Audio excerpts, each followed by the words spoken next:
बचपन की मासूमियत कर्ज, दबाव और मजबूरी में दब गई है। कई क्षेत्रों में प्रगति होने के बावजूद समाज में बाल मजदूरी, लालच और दबाव के दृश्य देखने को मिलते हैं। समाज में बच्चों को शिक्षा के लिए प्रोत्साहित करना चाहिए ताकि वो ऐसे नागरिक बने जिन पर देश को गर्व हो। इस बदलाव को अमल में लाने के लिए हर किसी को अपने अपने स्तर पर सहायता करनी चाहिए। हमारी यही तमन्ना है कि हर बच्चे की आसमां को छूने की ख्वाहिश पूरी हो और वो अपने ख्वाबों को हम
और हमरा परिवार कोरिया से कौनो रिश्ता नाता ना ही रखी है।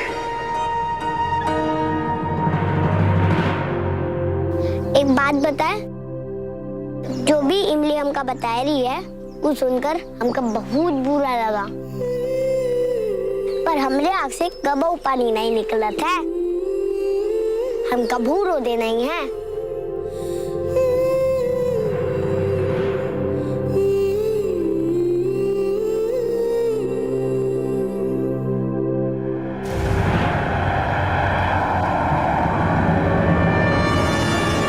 अरे मैया रे, ये तो मालिक की गाड़ी है और मालिक तो तुझे मंदिर की तरफ जावत है।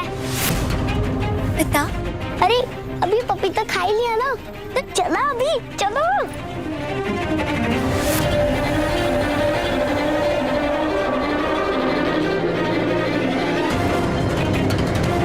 ये एमपी साहब पुराने मंदिर की तरफ कहाँ जा रहे हैं?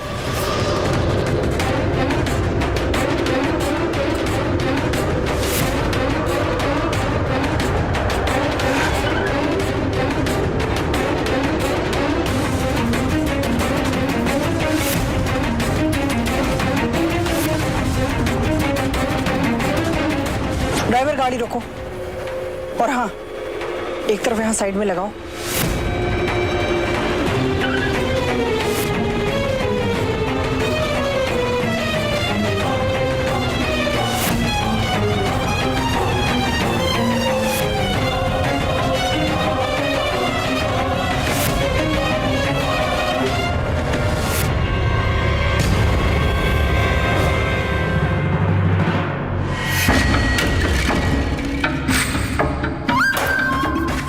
भैया जी, आप यहाँ अचानक?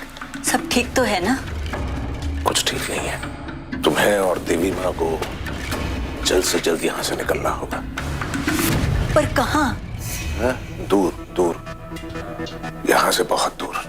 लेकिन ऐसे में हम कहाँ जाएंगे भैया जी, और वो भी अकेले? हमारी बहन तो वहाँ बनारस में रहती हैं और वैसे भी वो बहुत गरीब हैं। उनकी छोटी सी कुटिया है, उसमें हम देवी माँ को कैसे रखेंगे? पैसे की तुम चिंता मत करो, जरूरत से ज्यादा मिलेंगे, लेकिन तुम्हें और देवी माँ को तुरंत यहाँ से निकलना होगा। हम अपनी अर्धांगिनी से नजर नहीं मिला पा रहे हैं।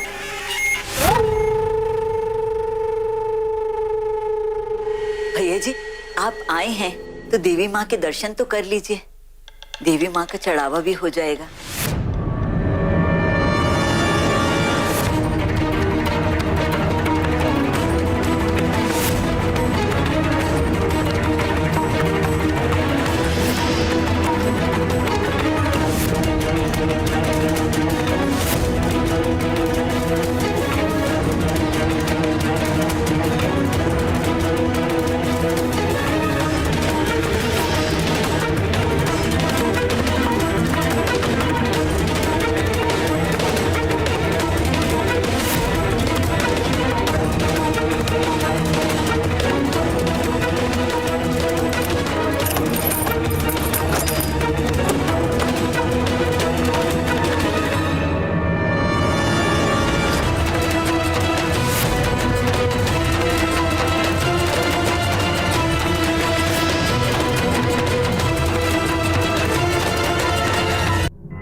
चाहते हैं देवी माँ, कुछ समय तक हम आपके दर्शन नहीं कर पाएंगे। आप अपनी कृपा हम पर और हमारे परिवार पर बनाए रखिएगा।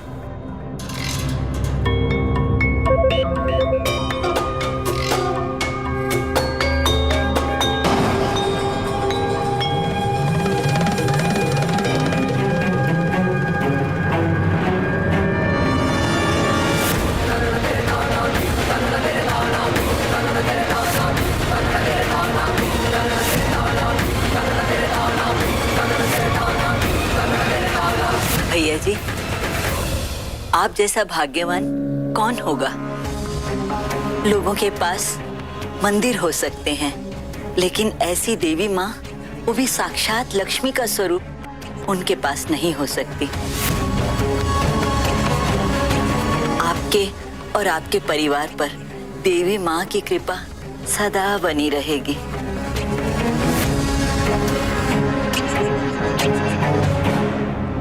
आज्ञा दीजिए देवी माँ।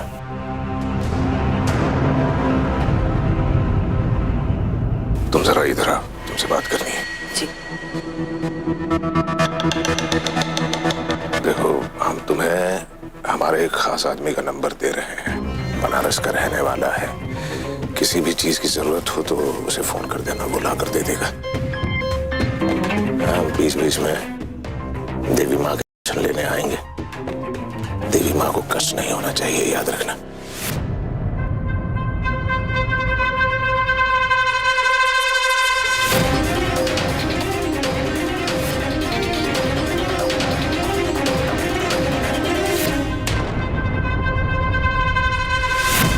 ये पैसे रख लो। चिंता मत करिए भैया जी, जैसे देवी माँ आपके लिए पूजनीय है, वैसे हमारे लिए भी पूजनीय है।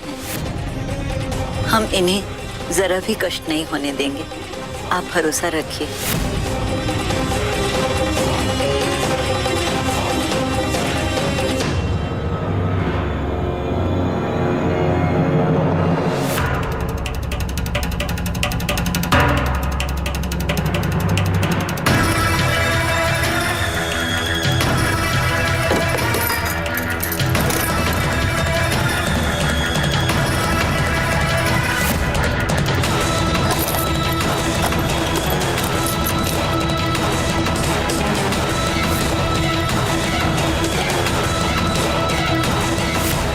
ये औरत कौन है? इसका एमपी साहब से क्या संबंध हो सकता है, जो इस तरह की छुप छुप के उससे मिलने आए हैं?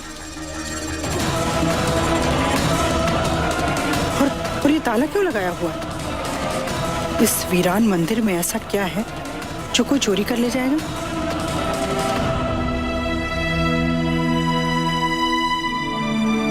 टाक बाबा की कृपा है मस्कियाती देवी, तुम लाखन चाचा से बच गई और हम मालिक से।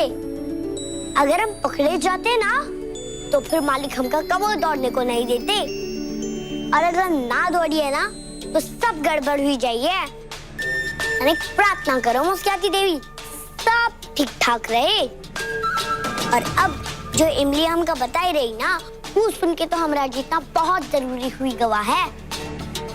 अगर हम जीत गए ना तो फिर से एक बार स्कूल में भर्ती हुई जाई है, और वहाँ पढ़कर हम अपने बस्ती के सारे बच्चों को पढ़ाइए। बिल्लू टिल्लू चिकनवा गोपी मोती, इन सब का पढ़ाई है, सबन का। हम तुम का भी पढ़ाई रही है मुस्कियाती देवी, तुम हमारे सबसे लंबी स्टूडेंट हो, समझेगा?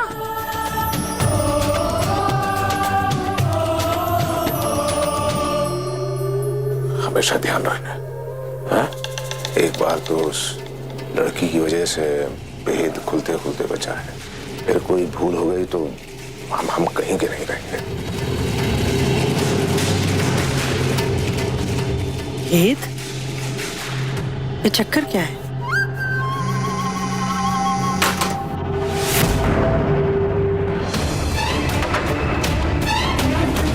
कौन है? कौन है? भैया जी आप रुकिए, हम देखते हैं।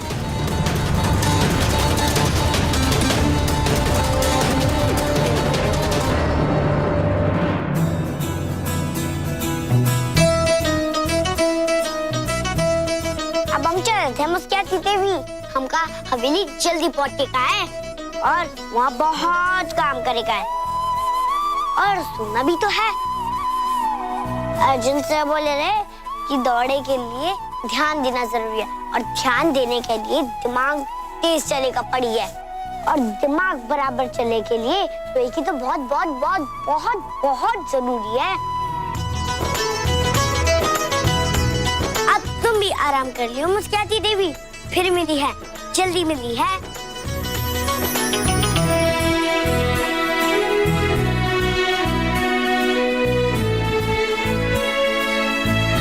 अच्छा, तुम नहीं चाहती हो कि हम जाएं? पर जाना तो पड़ी है ना। अगर नहीं तो वापस कैसे आई है और मालिक का काबूली है पता। अरे मैं यार कितना पपीता खाई हो, अभी तो खाई थी।